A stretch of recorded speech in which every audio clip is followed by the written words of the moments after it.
Creepy Tales by Edgar Allan Poe. Section 12. The Pit and the Pendulum. Impia tortorum longos hic turba furores. Sanguinis inoquiae non satiata aluit. Sospite nunc patria, facto nunc funeris antro. Mors ubi lyra fruit vita salusque patent. Quatrain composed for the gates of a market to be erected upon the site of the Jacobin clubhouse at Paris. I was sick unto death with that long agony, and when they at length unbound me, and I was permitted to sit, I felt that my senses were leaving me. The sentence, the dread sentence of death, was the last distinct accentuation which reached my ears. After that, the sound of the inquisitorial voices seemed merged in one dreamy, indeterminate hum. It conveyed to my soul the idea of revolution, perhaps from its association, in fantasy, with the burr of a mill wheel. This only for a brief period, for presently I heard no more. Yet for a while I saw, but with how terrible an exaggeration, I saw the lips of the black-robed judges. They appeared to me whiter than the sheet upon which I traced these words, and thin even to grotesqueness, thin with the intensity of their expression of firmness, of immovable resolution, of stern contempt of human torture. I saw that the decrees of what to me was fate were still issuing from those lips. I saw them writhe with a delicate locution. I saw them fashion the syllables of my name, and I shuddered because no sound succeeded. I saw, too, for a few moments of delirious horror, the soft and nearly imperceptible waving of the sable draperies which enwrapped the walls of the apartment. And then my vision fell upon the 7 tall candles upon the table. At first they wore the aspect of charity, and seemed white and slender angels who would save me. But then, all at once, there came a most deadly nausea over my spirit, and I felt every fibre in my frame thrill as if I touched the wire of a galvanic battery, while the angel forms became meaningless spectres, with heads of flame, and I saw that from them there would be no help. And there stole into my fancy, like a rich musical note, the thought of what sweet rest there must be in the grave. The thought came gently and steadily, and it seemed long before it attained full appreciation. But just as my spirit came at length properly to feel and entertain it, the figures of the judges vanished, as if magically, from before me. The tall candles sank into nothingness. Their flames went out utterly. The blackness of darkness supervened. All sensations appeared swallowed up in a mad, rushing descent, as of the soul into Hades. Then silence and stillness, night, were universal. I had swooned, but still will not say that all of consciousness was lost. What of it there remained I will not attempt to define, or even to describe. Yet all was not lost. In the deepest slumber, no. In delirium, no. In a swoon, no. In death, no. Even in the grave, all is not lost. Else there is no immortality for man. Arousing from the most profound of slumbers, we break the gossamer web of some dream. Yet in a second afterward, so frail may that web have been, we remember not that we have dreamed. In the return to life from the swoon there are 2 stages. First, that of the sense of mental or spiritual. Secondly, that of the sense of physical existence. It seems probable that if, upon reaching the second stage, we could recall the impressions of the first, we should find these impressions eloquent in memories of the gulf beyond. And that gulf is what? How, at least, shall we distinguish its shadows from those of the tomb? But if the impressions of what I have termed the first stage are not, at will, recalled, yet, after long interval, do they not come unbidden while we marvel whence they come? He who has never swooned is not he who finds strange palaces and wildly familiar faces in coals that glow, is not he who beholds floating in mid-air the sad visions that many may not view, is not he who ponders over the perfume of some novel flower, is not he whose brain grows bewildered with the meaning of some musical cadence which has never before arrested his attention. Amid frequent and thoughtful endeavors to remember, amid earnest struggles to regather some token of the state of seeming nothingness into which my soul had lapsed. There have been moments when I have dreamed of success. There have been brief, very brief periods, when I have conjured up remembrances which the lucid reason of a later epoch assures me could have had reference only to that condition of seeming unconsciousness. These shadows of memory tell, indistinctly, of tall figures that lifted and bore me in silence down, down, still down, till a hideous dizziness oppressed me at the mere idea of the interminableness of the descent. They tell also of a vague horror at my heart, on account of that heart's unnatural stillness. Then comes a sense of sudden motionlessness throughout all things, as if those who bore me, a ghastly train, had outrun, in their descent, the limits of limitless, and paused from the wearisomeness of their toil. After this, I call to mind flatness and dampness, and then all is madness, the madness of a memory which busies itself among forbidden things. Very suddenly there came back to my soul motion and sound, the tumultuous motion of the heart, and, in my ears, the sound of its beating. Then a pause, in which all is blank. Then again sound, and motion, and touch, a tingling sensation pervading my frame. Then the mere consciousness of existence, without thought, a condition which lasted long. Then, very suddenly, thought and shuddering terror, an earnest endeavor to comprehend my true state. Then a strong desire to lapse into insensibility. Then a rushing revival of soul, and a successful effort to move. And now a full memory of the trial, of the judges, of the sable draperies, of the sentence, of the sickness, of the swoon. Then entire forgetfulness of all that followed, of all that a later day and much earnestness of endeavor have enabled me vaguely to recall. So far I had not opened my eyes. I felt that I lay upon my back, unbound. I reached out my hand, and it fell heavily upon something damp and hard. There I suffered it to remain for many minutes, while I strove to imagine where and what I could be. I longed, yet dared not employ my vision. I dreaded the first glance at objects around me. It was not that I feared to look upon things horrible, but that I grew aghast lest there should be nothing to see. At length, with a wild desperation in my heart, I quickly unclosed my eyes. My worst thoughts then were confirmed. The blackness of eternal night encompassed me. I struggled for breath. The intensity of the darkness seemed to oppress and stifle me. The atmosphere was intolerably close. I still lay quietly, and made effort to exercise my reason. I brought to mind the inquisitorial proceedings, and attempted from that point to deduce my real condition. The sentence had passed, and it appeared to me that a very long interval of time had since elapsed. Yet not for a moment did I suppose myself actually dead. Such a supposition, notwithstanding what we read in fiction, is altogether inconsistent with real existence. But where and in what state was I? The condemned to death, I knew, perished usually at the auto-da-fé, and one of those had been held on the very night of the day of my trial. Had I been remanded to my dungeon to await the next sacrifice, which would not take place for many months? This, I at once saw, could not be. Victims had been in immediate demand. Moreover, my dungeon, as well as all the condemned cells at Toledo, had stone floors, and light was not altogether excluded. A fearful idea now suddenly drove the blood in torrents upon my heart, and for a brief period I once more relapsed into insensibility. Upon recovering, I at once started to my feet, trembling convulsively in every fibre. I thrust my arms wildly above and around me in all directions. I felt nothing, yet dreaded to move a step, lest I should be impeded by the walls of a tomb. Perspiration burst from every pore, and stood in cold big beads upon my forehead. The agony of suspense grew at length intolerable, and I cautiously moved forward, with my arms extended, and my eyes straining from their sockets, in hope of catching some faint ray of light. I proceeded for many paces, but still all was blackness and vacancy. I breathed more freely.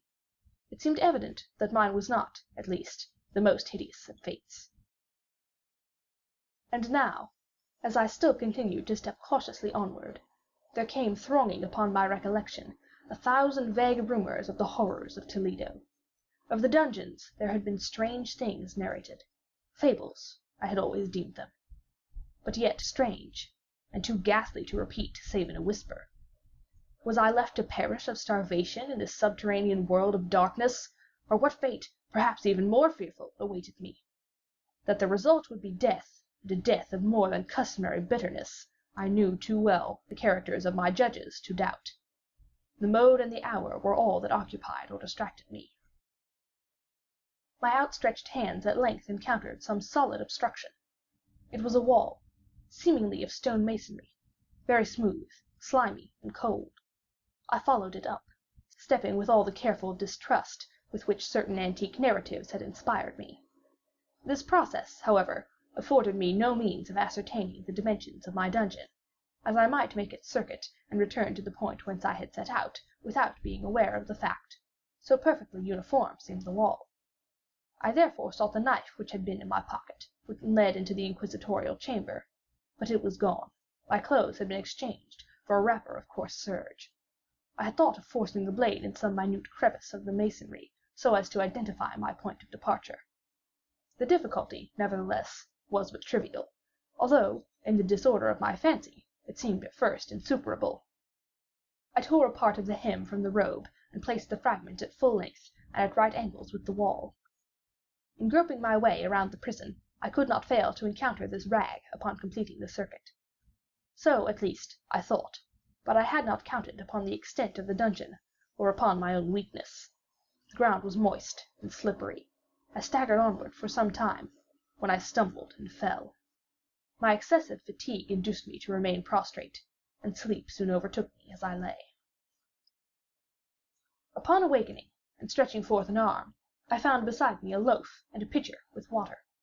I was too much exhausted to reflect upon this circumstance, but ate and drank with avidity. Shortly afterward, I resumed my tour around the prison, and with much toil came at last upon the fragment of the serge.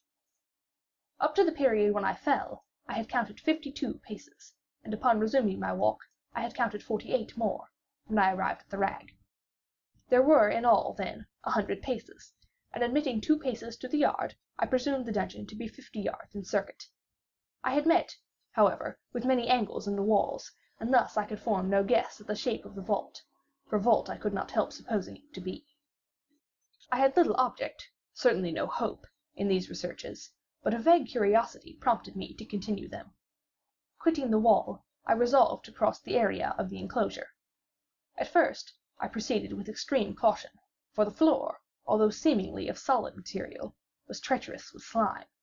At length, however, I took courage, and did not hesitate to step firmly, endeavoring to cross in as straight a line as possible. I had advanced some 10 or 12 paces in this manner, when the remnant of the torn hem of my robe became entangled between my legs. I stepped on it, and fell violently on my face. In the confusion attending my fall, I did not immediately apprehend a somewhat startling circumstance, which yet, in a few seconds afterward, and while I still lay prostrate, arrested my attention. It was this: my chin rested upon the floor of the prison, but my lips and the upper portion of my head, although seemingly at less elevation than the chin, touched nothing. At the same time, my forehead seemed bathed in a clammy vapor, and a peculiar smell of decayed fungus arose to my nostrils. I put forward my arm, and shuddered to find that I had fallen at the very brink of a circular pit, whose extent, of course, I had no means of ascertaining at the moment. Groping about the masonry just below the margin, I succeeded in dislodging a small fragment, and let it fall into the abyss. For many seconds I hearkened to its reverberations as it dashed against the sides of the chasm in its descent. At length there was a sullen plunge in water, succeeded by loud echoes. At the same moment there came a sound resembling the quick opening and as rapid closing of a door overhead, while a faint gleam of light flashed suddenly through the gloom, and as suddenly faded away. I saw clearly the doom which had been prepared for me, and congratulated myself upon the timely accident by which I had escaped. Another step before my fall, and the world had seen me no more. And the death just avoided was of that very character which I had regarded as fabulous and frivolous in the tales respecting the Inquisition. To the victims of its tyranny, there was the choice of death with its direst physical agonies, or death with its most hideous moral horrors. I had been reserved for the latter. By long suffering my nerves had been unstrung, until I trembled at the sound of my own voice, and had become in every respect a fitting subject for the species of torture which awaited me. Shaking in every limb, I groped my way back to the wall, resolving there to perish rather than risk the terrors of the wells, of which my imagination now pictured many in various positions about the dungeon. In other conditions of mind, I might have had courage to end my misery at once by a plunge into one of these abysses, but now I was the veriest of cowards. Neither could I forget what I had read of these pits, that the sudden extinction of life formed no part of their most horrible plan. Agitation of spirit kept me awake for many long hours, but at length I again slumbered. Upon arousing, I found by my side, as before, a loaf and a pitcher of water. A burning thirst consumed me, and I emptied the vessel at a draught. It must have been drugged, for scarcely had I drunk before I became irresistibly drowsy. A deep sleep fell upon me, a sleep like that of death. How long it lasted, of course, I know not, but when, once again, I unclosed my eyes, the objects around me were visible. By a wild sulphurous luster, the origin of which I could not at first determine, I was enabled to see the extent and aspect of the prison. In its size I had been greatly mistaken. The whole circuit of its walls did not exceed 25 yards. For some minutes this fact occasioned me a world of vain trouble. Vain indeed, for what could be of less importance, under the terrible circumstances which environed me, than the mere dimensions of my dungeon? But my soul took wild interest in trifles, and I busied myself in endeavors to account for the error I had committed in my measurement. The truth at length flashed upon me. In my first attempt at exploration, I had counted 52 paces, up to the period when I fell. I must have then been within a pace or two of the fragment of serge. In fact, I had nearly performed the circuit of the vault. I then slept, and upon awaking, I must have returned upon my steps, thus supposing the circuit nearly double what it actually was. My confusion of mind prevented me from observing that I had begun my tour with the wall to the left, and ended it with the wall to the right. I had been deceived, too, in respect to the shape of the enclosure. In feeling my way, I had found many angles, and thus deduced an idea of great irregularity, so potent is the effect of total darkness upon one arousing from lethargy or sleep. The angles were simply those of a few slight depressions, or niches, at odd intervals. The general shape of the prison was square. What I had taken for masonry seemed now to be iron, or some other metal in huge plates, whose sutures or joints occasioned the depression. The entire surface of this metallic enclosure was rudely daubed in all the hideous and repulsive devices to which the charnel superstition of the monks has given rise. Figures of fiends and aspects of menace, with skeleton forms, and other more really fearful images, overspread and disfigured the walls. I observed that the outlines of these monstrosities were sufficiently distinct, but that the color seemed faded and blurred, as if from the effects of a damp atmosphere. I now noticed the floor, too, which was of stone. In the center yawned the circular pit from whose jaws I had escaped, but it was the only one in the dungeon. All this I saw indistinctly and by much effort, for my personal condition had been greatly changed during slumber. I now lay upon my back and at full length on a species of low framework of wood. To this I was securely bound by a long strap resembling a surcingle. It passed in many convolutions about my limbs and body, leaving at liberty only my head and my left arm, to such extent that I could, by dint of much exertion, supply myself with food from an earthen dish which lay by my side on the floor. I saw, to my horror, that the pitcher had been removed. I say to my horror, for I was consumed with an intolerable thirst. This thirst it appeared to be the design of my persecutors to stimulate, for the food in the dish was meat pungently seasoned. Looking upward, I surveyed the ceiling of my prison. It was some 30 or 40 feet overhead, and constructed much as the side walls. In one of its panels, a very singular figure riveted my whole attention. It was the painted figure of Time, as he is commonly represented, save that, in lieu of a scythe, he held what, at a casual glance, I supposed to be the pictured image of a huge pendulum, such as we see on antique clocks. There was something, however, in the appearance of this machine, which caused me to regard it more attentively. While I gazed directly upward at it, for its position was immediately over my own, I fancied that I saw it in motion. In an instant afterward, the fancy was confirmed. Its sweep was brief and, of course, slow. I watched it for some minutes, somewhat in fear, but more in wonder. Wearied at length with observing its dull movement, I turned my eyes upon the other objects in the cell. A slight noise attracted my notice, and, looking to the floor, I saw several enormous rats traversing it. They had issued from the well, which lay just within view to my right. Even then, while I gazed, they came in troops, hurriedly, with ravenous eyes, allured by the scent of the meat. From this it required much effort and attention to scare them away. It might have been half an hour, perhaps even an hour, for I could take but imperfect note of time, before I again cast my eyes upward. What I then saw confounded and amazed me. The sweep of the pendulum had increased in extent by nearly a yard. As a natural consequence, its velocity was also much greater. But what mainly disturbed me was the idea that it had perceptibly descended. I now observed, with what horror it is needless to say, that its nether extremity was formed of a crescent of glittering steel, about a foot in length from horn to horn, the horns upward, and the under edge evidently as keen as that of a razor. Like a razor also, it seemed massy and heavy, tapered from the edge into a solid and broad structure above.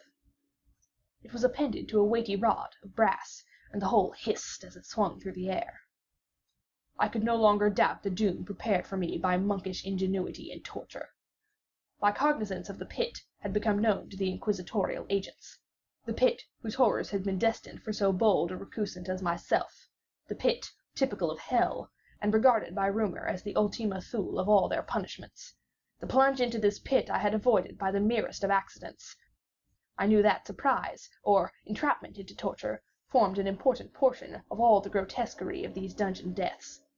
Having failed to fall, it was no part of the demon plan to hurl me into the abyss, and thus, there being no alternative, a different and a milder destruction awaited me. Milder! I half smiled in my agony as I thought of such application of such a term. What boots it to tell of the long, long hours of horror more than mortal, during which I counted the rushing vibrations of the steel? Inch by inch, line by line, with a descent only appreciable at intervals that seemed ages, down, and still down it came. Days passed. It might have been that many days passed, ere it swept so closely over me as to fan me with its acrid breath. The odor of the sharp steel forced itself into my nostrils. I prayed, I wearied heaven with my prayer for its more speedy descent. I grew frantically mad, and struggled to force myself upward against the sweep of the fearful scimitar. And then I fell suddenly calm, and lay smiling at the glittering death, as a child at some rare bauble. There was another interval of utter insensibility. It was brief, for, upon again lapsing into life, there had been no perceptible descent in the pendulum.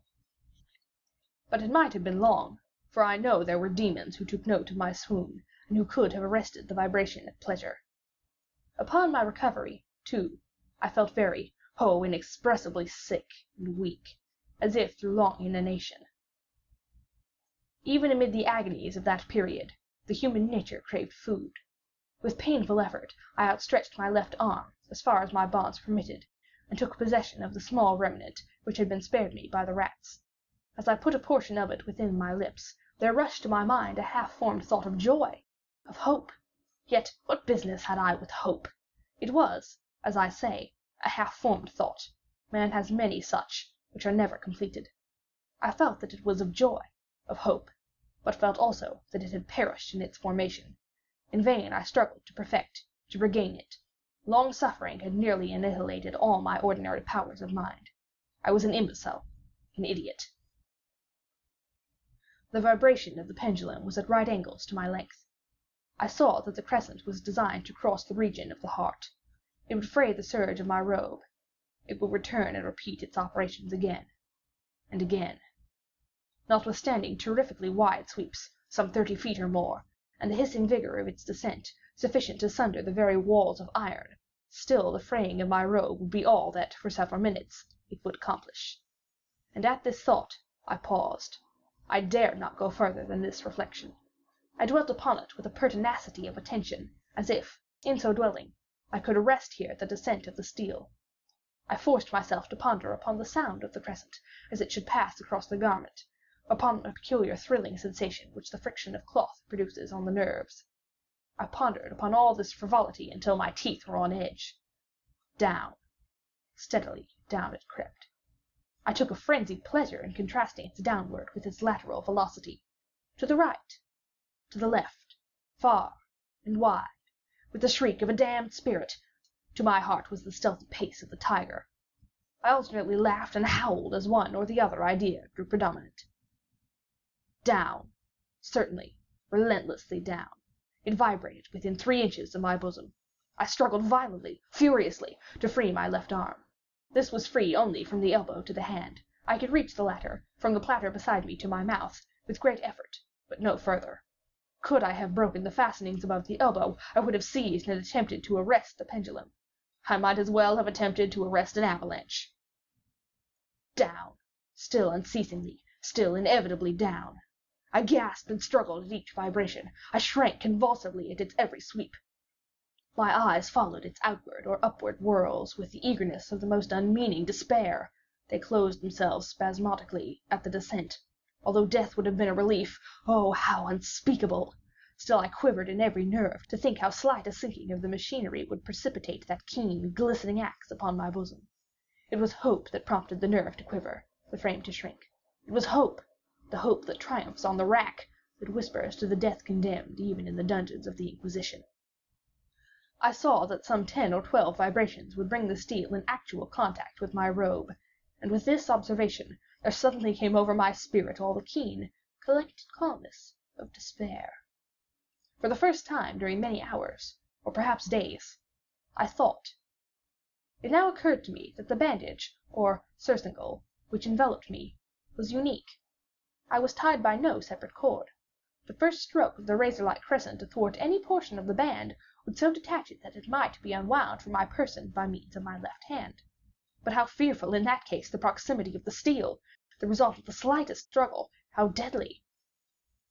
Was it likely, moreover, that the minions of the torturer had not foreseen and provided for this possibility? Was it probable that the bandage crossed my bosom in track of the pendulum? Dreading to find my faint and, as it seemed, last hope frustrated, I so far elevated my head as to obtain a distinct view of my breast. The surcingle enveloped my limbs and body close in all directions, save in the path of the destroying crescent. Scarcely had I dropped my head back into its original position, when there flashed upon my mind what I cannot better describe than as the half-formed idea of deliverance to which I had previously alluded, and of which a moiety only floated indeterminately through my brain when I raised food to my burning lips. The whole thought was now present, feeble, scarcely sane, scarcely definite, but still entire. I proceeded at once, with the nervous energy of despair, to attempt its execution. For many hours, the immediate vicinity of the low framework upon which I lay had been literally swarming with rats. They were wild, bold, ravenous, their red eyes glaring upon me, as if they waited but for motionlessness on my part to make me their prey. To what food, I thought, have they been accustomed in the well? They had devoured, in spite of all my efforts to prevent them, all but a small remnant of the contents of the dish. I had fallen into a habitual see-saw, or wave of the hand, about the platter, and at length the unconscious uniformity of the movement deprived it of effect. In their voracity, the vermin frequently fastened their sharp fangs in my fingers. With the particles of the oily and spicy viand which now remained, I thoroughly rubbed the bandage wherever I could reach it. Then, raising my hand from the floor, I lay breathlessly still. At first, the ravenous animals were startled and terrified at the change, at the cessation of movement. They shrank alarmedly back. Many sought the well. But this was only for a moment. I had not counted in vain upon their voracity. Observing that I remained without motion, 1 or 2 of the boldest leapt upon the framework and smelt at the surcingle. This seemed the signal for a general rush. Forth from the well they hurried in fresh troops. They clung to the wood, they overran it, and leapt in hundreds upon my person. The measured movement of the pendulum disturbed them not at all. Avoiding its strokes, they busied themselves with the anointed bandage. They pressed, they swarmed upon me, in ever-accumulating heaps. They writhed upon my throat, their cold lips sought my own. I was half stifled by their thronging pressure. Disgust, for which the world has no name, swelled my bosom, and chilled, with a heavy clamminess, my heart. Yet 1 minute, and I felt that the struggle would be over. Plainly I perceived the loosening of the bandage. I knew that in more than one place it must already be severed. With a more than human resolution, I lay still. Nor had I erred in my calculations, nor had I endured in vain. I at length felt that I was free. The surcingle hung in ribbons from my body, but the stroke of the pendulum already pressed upon my bosom. It had divided the serge of the robe, it had cut through the linen beneath. Twice again it swung, and a sharp sense of pain shot through every nerve. But the moment of escape had arrived. At a wave of my hand, my deliverers hurried tumultuously away. With a steady movement, cautious, silent, shrinking, and slow, I slid from the embrace of the bandage and beyond the reach of the scimitar. For the moment, at least, I was free. Free, and in the grasp of the Inquisition! I had scarcely stepped from my wooden bed of horror upon the stone floor of the prison, when the motion of the hellish machine ceased, and I beheld it drawn up, by some invisible force, through the ceiling. This was a lesson which I took desperately to heart. My every motion was undoubtedly watched. Free! I had but escaped death in one form of agony, to be delivered unto worse than death in some other. With that thought I rolled my eyes nervously around on the barriers of iron that hemmed me in. Something unusual, some change which, at first, I could not appreciate distinctly, it was obvious, had taken place in the apartment. During this period, I became aware, for the first time, of the origin of the sulphurous light which illumined the cell. It proceeded from a fissure, about half an inch in width, extending entirely around the prison at the base of the walls, which thus appeared, and were, completely separated from the floor.